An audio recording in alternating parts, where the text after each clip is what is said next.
大家好，包菜不要炒着吃了。今天给大家分享一个包菜非常好吃的经典做法，加上一把粉丝，简单一做，出锅全家都抢着吃。下面我们跟着视频看一下是怎么做的吧。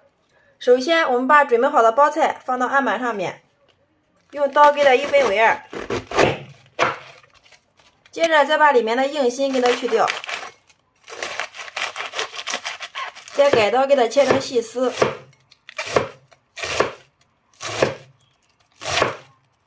包菜全部切好之后，装在一个大点的盆中备用。接着我们再把粉丝给它泡一下，往里面加入适量的温水，给它泡至回软。然后再准备一只小碗，向里面打入2颗母鸡蛋，用筷子给它搅拌均匀，放一旁备用。接下来锅中将水烧开，加入1勺食用盐，再滴入2滴食用油护色。接着把我们的包菜放进来，给它焯一下水。包菜焯水的时间不宜过长，焯个30秒，把包菜焯软，焯至变色就可以了。然后我们给它捞出空水，迅速放到凉水里面给它过个凉。然后另起锅，加油烧热，倒入鸡蛋液给它炒一下，迅速用筷子给它搅散，炒成鸡蛋碎。好啦，鸡蛋炒熟之后放一旁冷凉备用。接着大碗中加入400克的普通面粉，加入3克的食用盐，增加面的筋性，用筷子充分的搅拌均匀。然后用260克的温水和面，边倒边用筷子搅拌，把它们搅成絮状。全部搅成大絮状之后，下面我们洗干净小手，下手给它揉成面团。最后我们给它揉成一个稍微偏软、光滑不粘手的面团，像这样就可以了。盖上盖子，放一旁给它松弛30分钟。好啦，这个时候我们的包菜也已经不烫手了，然后我们给它捞出来，用力挤干里面的水分，全部挤好之后放到案板上面，再给它改刀，都给它切碎一点。切好之后再横着给它来上几刀。好了，包菜改好刀之后装在一个大点的盆中，接着把我们泡软的粉条切碎放进来，切好的胡萝卜丁加进来，冷凉的鸡蛋碎也加进来，再加入适量的葱花姜末。接下来我们给它调味，加入适量的蚝油，少许的13香，适量的鸡精，食用盐适量，最后再加入适量的小磨香油。好了，像这样就可以了。然后用筷子充分的给它搅匀，把所有的调料化开，使其入味。搅拌均匀之后，香喷喷的包菜粉条鸡蛋馅就调好了。哇，真的是太香了。好了，这个时候我们的面团也醒好了，看一下，延展性非常的好，像这样就可以了。接下来案板上撒少许的干面粉，把醒好的面团直接放到案板上面，用手抄个窝，不要给它揉。如果我们给它揉的话，那样会破坏面粉的筋性，后面就不好操作了。就像这样给它转动一下，再用刀给它分开，然后搓成长条。下面再给它切成大小均匀的剂子，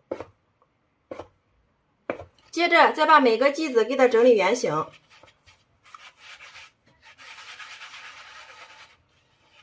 像这样就可以了。所有的剂子全部整理好之后，然后案板上再撒少许的干面粉，取出第一个整理好的剂子，用手轻轻的给它按扁，用个擀面杖上下给它擀开。最后我们给它擀成一个长方形的大薄片，厚度大约是0.2毫米就可以了。接着把我们调好的包菜粉条鸡蛋馅给它放到上面，放进来之后再用筷子均匀的给它摊开。大家切记，边缘我们给它留1公分出来，摊匀之后像这样就可以了。然后两边给它对折过来，折过来之后再用手轻轻的给它按压，这样可以防止馅料漏出来。接着再从一头慢慢的给它卷过来，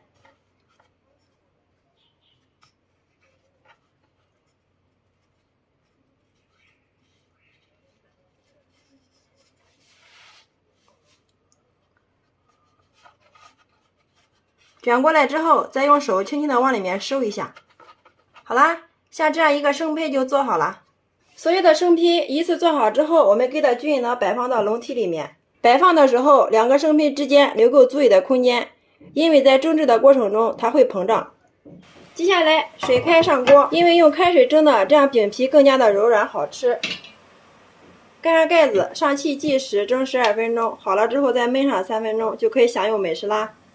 时间到了之后，我们又焖了2分钟，然后打开看一下。哇，真的是太漂亮了！